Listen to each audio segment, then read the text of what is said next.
Setiap mengawali khutbah, mari kita bersama bersyukur kepada Allah atas nikmatnya iman yang Allah titipkan, atas damainya negeri yang Allah amanahkan, atas begitu bagusnya iklim yang Allah berikan kepada negeri kita tercinta ini. Karena itulah satu-satunya cara untuk menambah nikmat yang telah Allah berikan. Jika kita pandai bersyukur, maka Allah akan tambah nikmat-nikmatnya. Ayyuhal hadirun asadukumullah. Mengawali khutbah ini, khatib tadi membaca surat Al-Isra dan juga surat Al-Anfal. Hari-hari ini ayyuhal hadirun adalah hari-hari yang penuh dengan butiran cahaya iman. Setiap kita melihat berita, maka berita itu tidak lepas dari tentang keimanan. Kenapa ayyuhal hadirun? Karena hari-hari ini bisa jadi saudara-saudara kita nggak bisa sholat setenang ini. Setiap saat terdengar jerit tangis kematian. Setiap hari terasa begitu pedihnya luka yang tidak terobati karena obat-obatan sudah nggak ada lagi. Bahkan kejamnya tentara Israel tega membunuh orang yang sudah sakit di rumah sakit. Ayo hadirun, inilah yang khotib sampaikan. Hari-hari ini adalah hari-hari yang Allah titipkan butiran-butiran cahaya iman kepada kita. Agar kita bisa menangkapnya, maka Allah juga ajarkan sebuah amalan yang dilakukan oleh para nabi dan rasul. Rabbi habli hukma wa alhiqni bis shalihin. Ya Allah, berikanlah kepadaku hikmah dan masukkanlah aku ke dalam golongan orang-orang yang saleh. Ayyuhal hadirun, Allah sampaikan bahwa ayat Allah itu bukan hanya yang kita baca di Al-Qur'anul Karim. Ayat Allah itu pun adalah semua kejadian yang terekam oleh panca indera kita. Makanya ada di dalam Al-Quran itu dibacakan Qur'ah. Ada di dalam Al-Quran itu juga dibacakan dengan kata tuliyah. Dan ketika Allah sampaikan wa idza tuliyat alaihim ayatu zadadum imana, dengan dibacakan atau ditilawahkan ayat Allah, maka akan bertambah iman kita. Sedangkan ayyuhal hadirun, ayat Allah tadi bukan hanya yang kita bisa baca dari mushaf Al-Quran, tapi ayat Allah tadi juga disebut oleh para alim ulama sebagai ayat-ayat kauniyah, tanda kebesaran Allah yang Allah tunjukkan di alam semesta dalam kehidupan kita, bahkan kita secara pribadi dan kita secara hidup bermasyarakat, berbangsa, bernegara. Masya Allah. Ayyuhal hadirun, apa yang kita bisa ambil dengan doa Rabbi habli hukma wa alhiqni bis shalihin? Banyak hal ayyuhal hadirun, banyak yang kita bisa ambil pelajarannya, karena ayat-ayat Allah itu diberikan oleh Allah untuk menjadi pelajaran bagi kita, dan pelajaran itu disiapkan oleh Allah untuk menghadapi kehidupan kita ke depan, agar hidup kita terus bahagia. Meskipun mungkin dianggap dalam nestapa, tapi bagi orang beriman yang telah mendapatkan pelajaran dari Allah, maka tidak ada satu perihal pun yang menyebabkan seorang mukmin jauh dari syukur kepada Allah. Ayo hadirun, coba kita lihat apa bedanya kita dengan saudara-saudara kita di Gaza misalnya.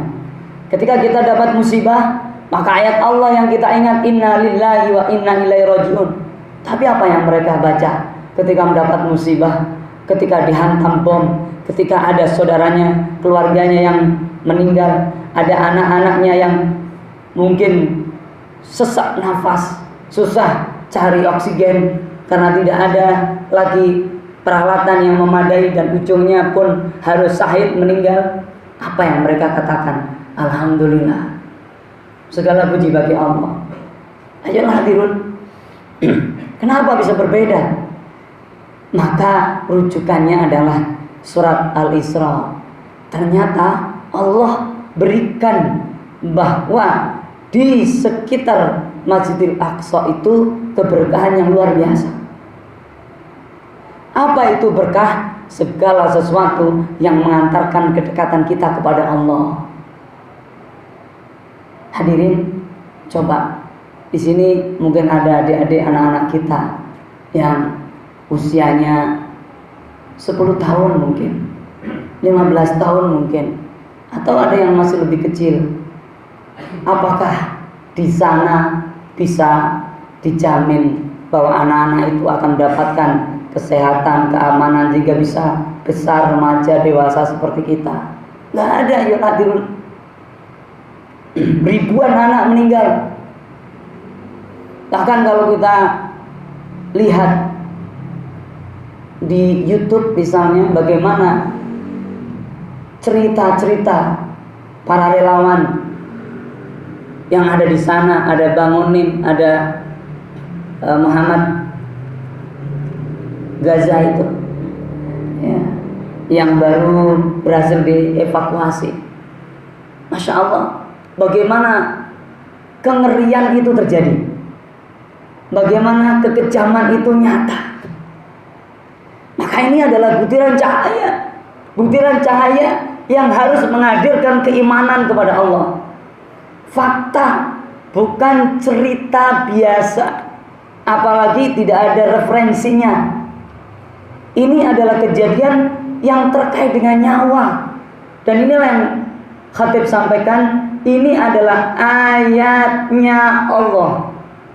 Ini tanda-tanda kebesaran Allah, agar kita yang nun jauh di sana dari negeri tersebut, kita bisa mengambil pelajarannya dan bisa berkontribusi dengan keimanan kita.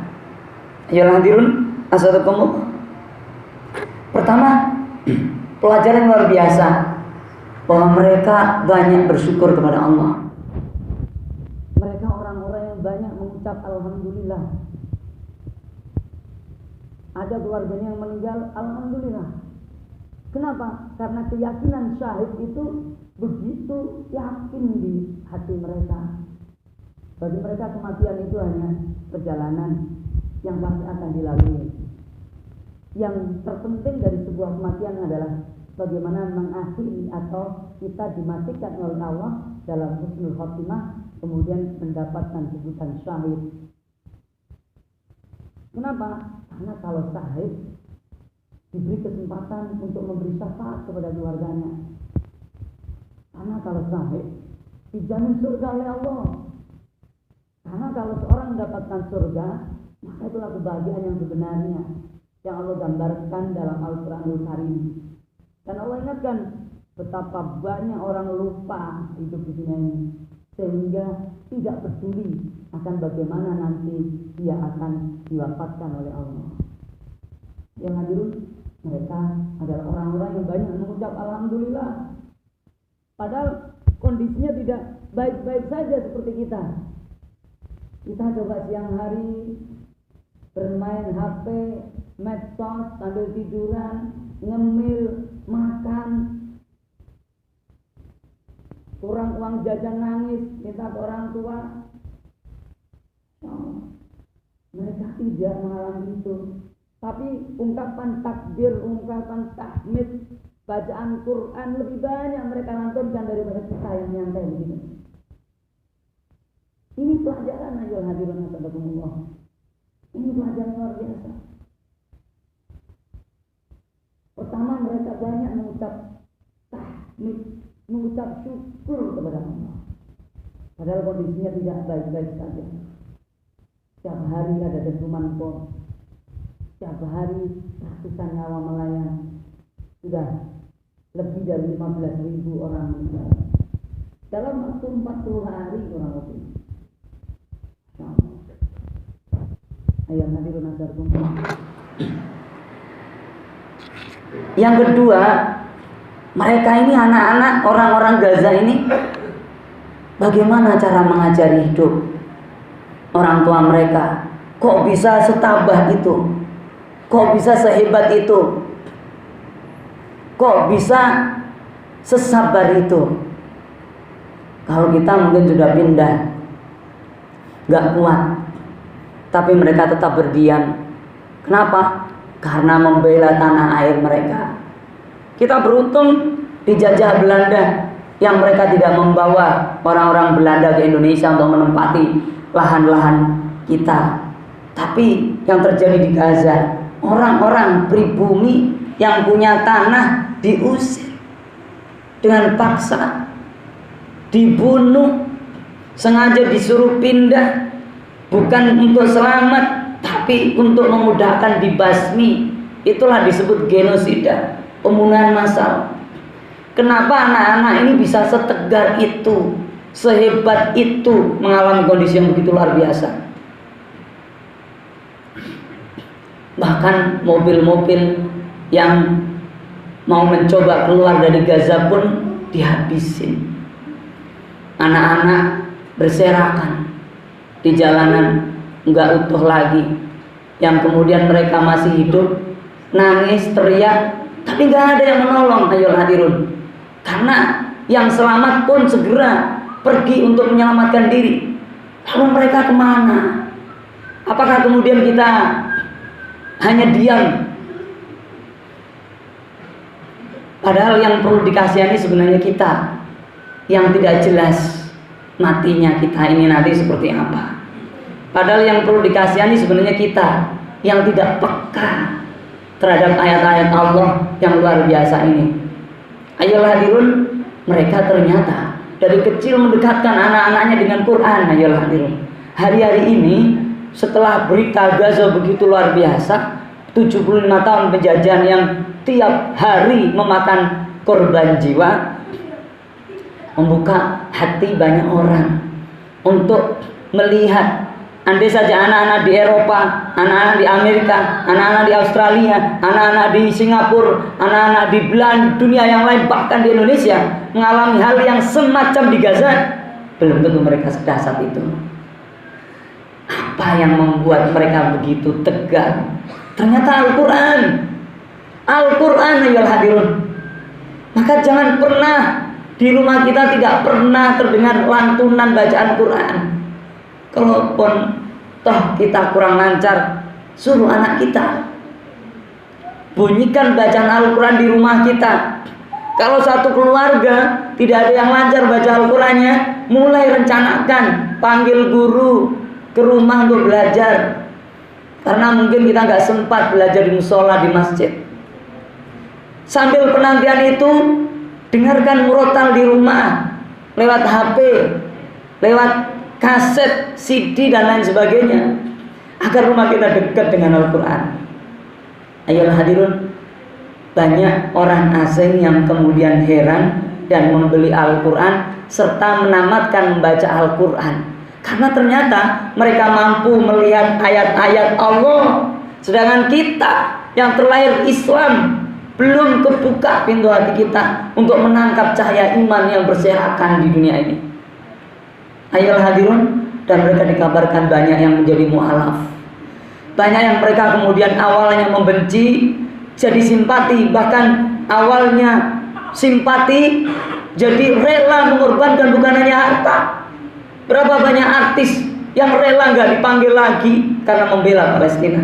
Sedangkan kita bela mungkin belum terbuka pintu hati kita. Teringat bagaimana Rasulullah Muhammad SAW ketika mengisahkan tentang Al-Aqsa sebagai kiblat pertama umat Islam. Konon sejauh menyebutkan sampai kurang lebih 14 tahun, ayolah hadirun, Rasulullah itu selalu membincangkan tentang Al-Aqsa. Sampai para sahabat itu berpikir, ya Rasul, menanyakan pada Rasulullah, lebih mulia mana masjidmu ini dengan masjid Al-Aqsa? Sampai begitu, karena Rasulullah selalu membicarakan tentang Al-Aqsa yang letaknya menjauh di sana. Dan kita prihatin negeri yang dulu tempat di mana orang-orang beriman sangat perhatian terhadap Al-Aqsa, Madinatul Munawwarah, kini berada di bawah pemimpin emir-emir, raja-raja yang tidak peduli terhadap Al-Aqsa. Ayolah hadirun asadakumullah. Mari kita kembali pada Al-Quran agar Allah akhirkan kita husnul khatimah. Ayolah hadirun, pelajaran apa lagi? Keberanian. Ayolah hadirun, kita lihat orang Islam itu harus berani, karena orang Islam itu berharap syahid. Syahid itu saksi bahwa hidupnya disaksikan beriman, akhir ujung hidupnya disaksikan beriman. Mereka berani dengan alat-alat yang sederhana, yang jauh dari peralatan musuh, yang mereka andalkan mampu melindungi negeri mereka dengan izin Allah. Dengan bacaan Al-Quran kita bisa lihat videonya, bagaimana tentara-tentara itu seperti tentara-tentaranya Sudirman, yang selalu dicontohkan oleh Sudirman untuk sholat tahajud.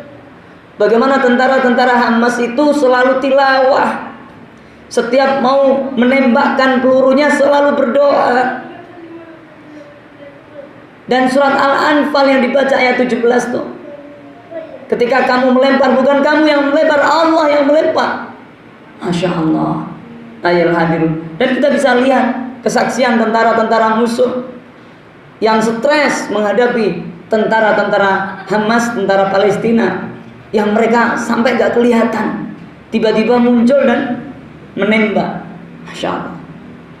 Ayolah hadirun, menurut salah satu pimpinannya baru 5.000 ayolah hadirun yang diterjunkan. Masih ada 35.000 pasukan yang siap untuk membela Al-Aqsa yang belum diizinkan untuk berperang. Masya Allah. Bagaimana dengan kita? Bagaimana dengan pasukan di negeri kita? Bagaimana dengan Jenderal Sudirman yang dulu mengajarkan tahajud, diikuti oleh para pejuang sehingga mereka iskariman aw mujahidan, tidak takut mati. Bagaimana dengan sekarang? Ini keberanian ayolah hadirin, dan sumbernya adalah iman. Sumbernya iman. Iman itu dari Al-Quran, bukan hanya dari ayat Al-Quran, tapi dari bagaimana menangkap ayat-ayat Allah, menangkap ayat-ayat Allah, ayat-ayat kauniyah yang ada di alam semesta ini, termasuk kejadian-kejadian sejarah. Ayolah hadirun, dan banyak pelajaran yang kita bisa ambil. Salah satunya bahwa kalau alam semesta yang bergoncang, meskipun banyak yang meninggal, sepertinya meninggalnya penuh dengan kemuliaan. Tapi coba kalau tangan-tangan manusia yang membuat kerusakan, begitu cara membasmi, membuat orang lain wafat dengan cara yang mengerikan, dengan cara yang tidak berkemanusiaan. Dan itu bukti kebenaran Al-Quran. Orang yang sudah jauh dari Allah itu kalbahaim, seperti hewan, balhum adol, bahkan lebih hina. Masya Allah. Na'udzubillah.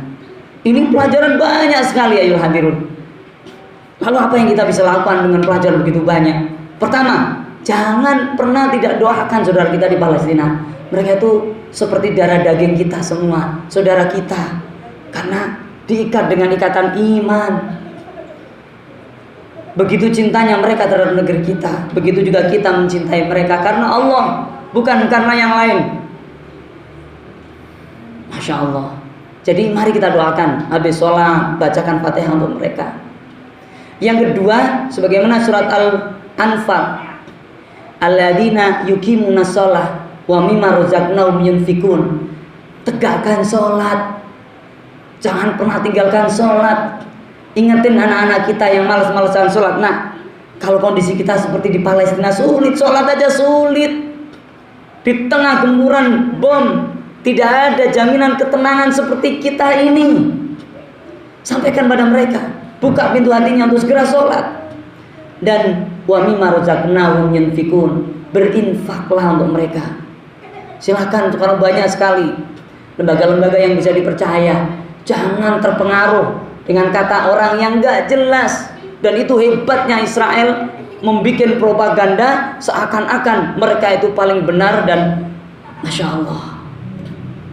Padahal nyata-nyata sekarang dipermalukan oleh Allah. Mereka seperti bukan manusia, tidak punya rasa kemanusiaan sama sekali.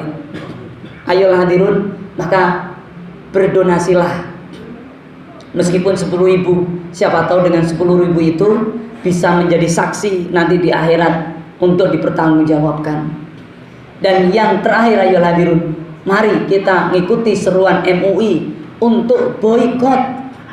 Jangan dibeli produk-produk yang berafiliasi dengan mereka.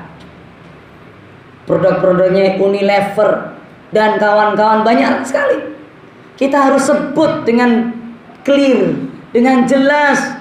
Karena mereka terang-terangan tidak malu membunuh di hadapan orang beriman. Ayolah hadirun. Mereka menembak di hadapan negara-negara Arab yang mengatakan Muslim, gak malu, gak takut. Sedangkan kita menyebutkan nama merek aja takut. Masya Allah. Lihat kecap di rumah kita. Apakah produknya Unilever atau produknya Zionis atau yang berafiliasi dengan mereka? Lihat sabun mandi di rumah kita. Lihat deterjen yang kita pakai. Lihat baju yang kita beli.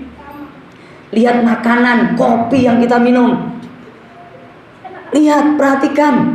Tanya di internet, mana produk-produk yang memang hasilnya dikirimkan ke Israel dan untuk membeli senjata. Bayangkan kalau kita sedang minum kopi Starbucks misalnya, kita sedang minum darah saudara kita. Ayolah hadirun. Masya Allah, na'udzubillah. Karena inilah yang dikatakan oleh para ahli ekonomi, peperangan yang kita bisa lakukan dengan kelemahan militer kayak sekarang adalah memboikot produk mereka. Karena mereka nggak takut siapapun kecuali orang Gaza. Mereka nggak takut negara-negara manapun kecuali Gaza. Mereka nggak takut apapun militer kecuali ekonominya dilemahkan. Karena mereka takut miskin. Ayo hadirin. Jadi kita ini dengan berbagai keterbatasan, mari tetap optimis, tidak boleh pesimis. Tetap yakin Nasrullah qarib, pertolongan Allah sudah dekat. Setiap 40 tahun akan ada terobosan-terobosan yang mengantarkan kita pada kejayaan insyaallah. Barakallahu li wa lakum bima fihi minal ayati wa dzikril hakim. Taqabbalallahu minni wa minkum tilawatah innahu was-sami'ul alim. Wa qur rabbighfir warham wa anta khairur rahimin.